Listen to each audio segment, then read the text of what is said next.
Hello there everybody, I'm Elizabeth with New Day Sensory Shop, and today we are continuing our series on how to crochet amigurumi. And today is one of the most important days. I know I say that, we've got the magic ring. You can do without the magic ring, but you can't without some form of a ring, so these are really important foundation steps. This one, however, you can do a multitude of ways. So today we're going to talk about the increase in stitches, decrease, and an invisible decrease, and what the difference is and why you probably want to do an invisible decrease. So I know I hope that holds your attention for a little bit. I am going to go through, show you it in a round, kind of show you what we're doing. We're going to start from steps 1 to 3. I'm going to show you all of the steps involved and talk about what it is to crochet in the round a little bit so that you can see that. I am today using my King Cole cheap wool. It's value, King Cole Value Chunky, and I really like this yarn. It feels nice in my hands and it's not too small, and I think you'll be able to see the stitches pretty well. I am going to be using my 3.5 hook for that, 3.5 millimeter hook, which is just what I prefer when I'm doing amigurumi with this thickness of yarn. You can always change it up if you feel like it's too big. You can go down a hook size. I have a harder time with the smaller hook sizes depending, so I don't know. I think 2 is the smallest I can really get behind, and not with this yarn. It just won't work.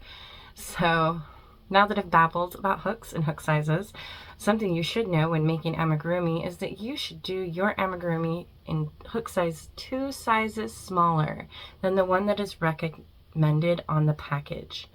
As a general rule, that will make sure that your amigurumi is nice and tight and all your stuffing stays in. If you're selling it, you definitely want it to be tight because you can't have holes going through it. And I guess I'm going to have to break down and talk about UKCA here in the future so that you know about that too. But for right now, we're going to do increases, decreases, and invisible decreases. So let's go. Alright, so we're going to test your knowledge of what we've done before. I'm going to do a magic ring. Just do a magic ring. And then I am going to put 6 single crochet.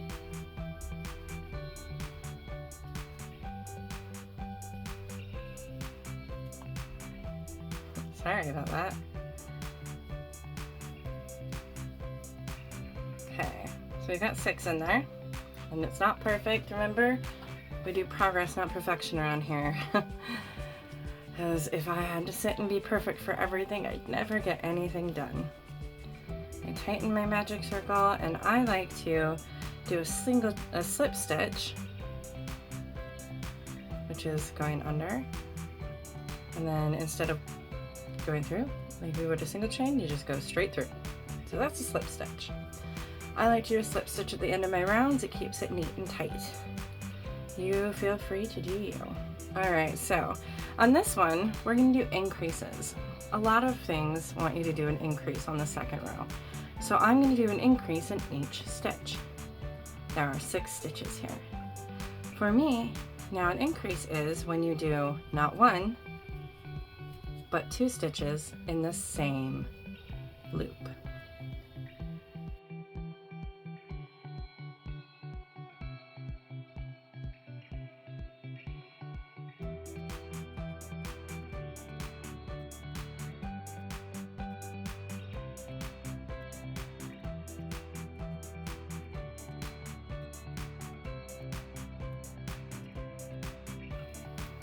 I'm going to finish all my increases just like that. Alright, now you can put a stitch marker in, and generally I would put a stitch marker in so that I know where the beginning of my round is, but since I was at the very beginning, it wasn't that much of an issue for me. Now, a lot of the time when you're working in the round, which is what this is, I've got this and we're going in a continuous round. So things can be a little off or a little on, continuous round. You're going to have a single chain 1, So that's the next row. Single chain 1, increase. So we do 1 and then 2 in the next one. That's an increase. 1 and then 2 in the next one.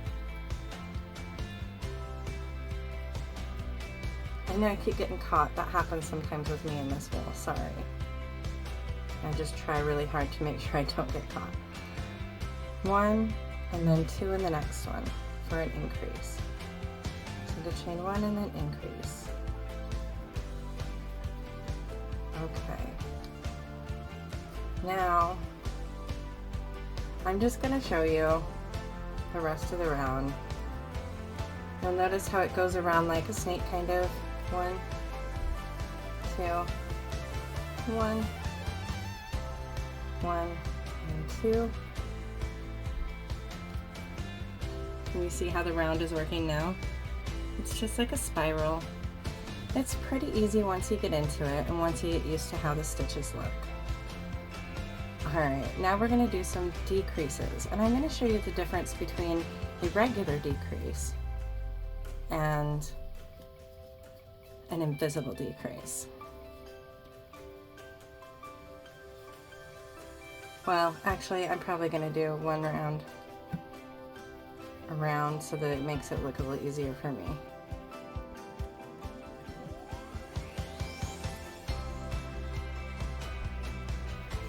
Okay, see how it gets all circly? Okay. So, a normal decrease, what you're going to do is go in under the 2 loops, pull up a loop, right? It's also called a single chain 2 together sometimes, okay? And then you go again in the next hoop, in the next stitch, and pull up a hoop. So you have 3 hoops across 3 stitches. And then you yarn under, or yarn over, whatever you do, pull through 3.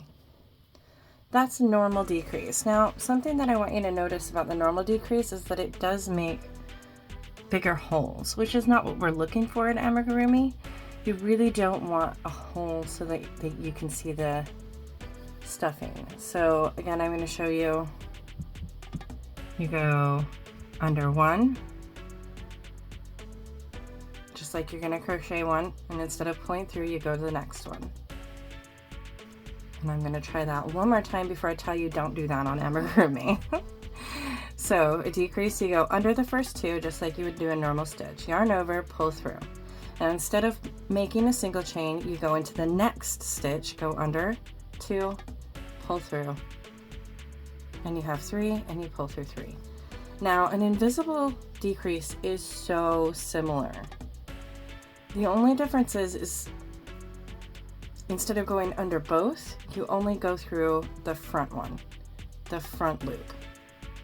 So instead of going under both, you go through the front loop only, pull 1 through, go to the next one, go through the front loop only, and pull through. Now what this does, and I don't know if you can see, is it leaves that bar there, and it leaves for less space and less see-through. It makes it more sturdy and harder to come apart. Now, it may not look like it, but as you go through, it'll make it look a lot more tidy. Now, some people still prefer to do the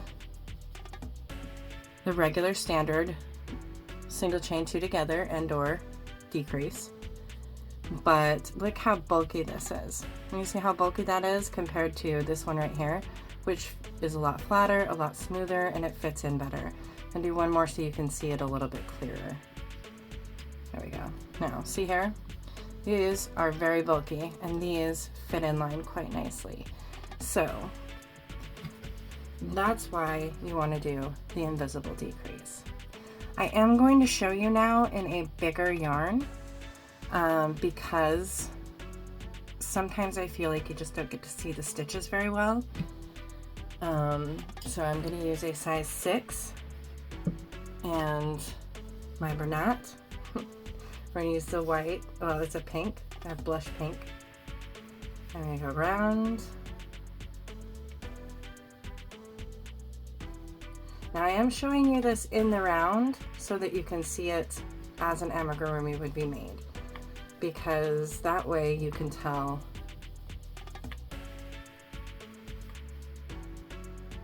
it's only 5, 6. I can count. Shh, I'm counting. Alright. There we go. And again, I like to slip stitch through the first to give it that nice even round look. It makes it a little flatter. It's just nicer. Okay. Increase. You go in under these first 2 just like you're going to make a single crochet, and you make a single crochet twice in the same hoop. That's an increase. 1 and 2. So anytime it says increase, INC, that's what it means. Do 2 in the same hoop.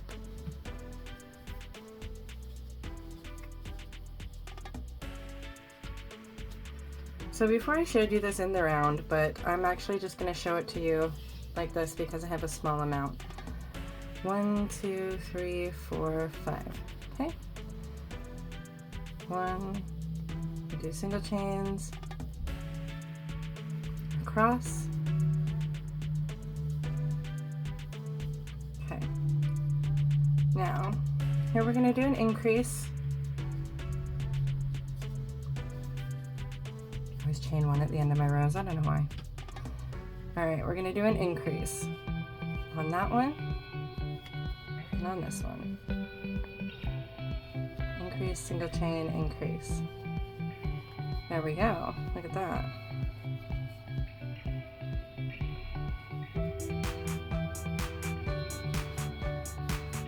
Now see with the increases, it looks a little bit bigger. It's got a little bit wider there.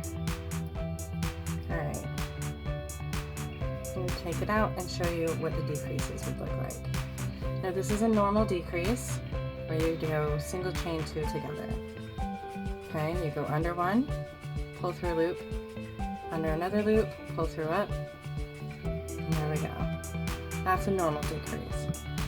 And on the flat it looks just fine, and it works really well if you're doing a blanket or anything like that. But with amigurumi it just looks so much tidier if you do it this way. The invisible decrease.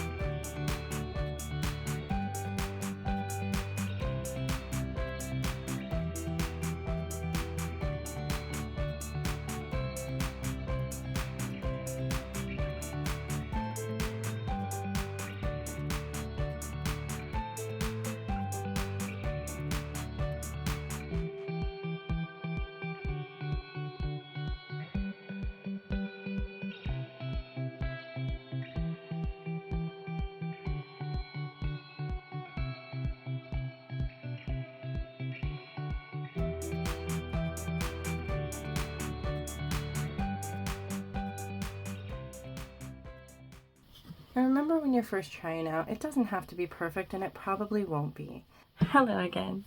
So something that I think you should know is when you are going through your amigurumi and as you start making them, the more of these tiny little tips and tricks that you find, like doing a slip stitch around to make sure that your nice little circle is a circle.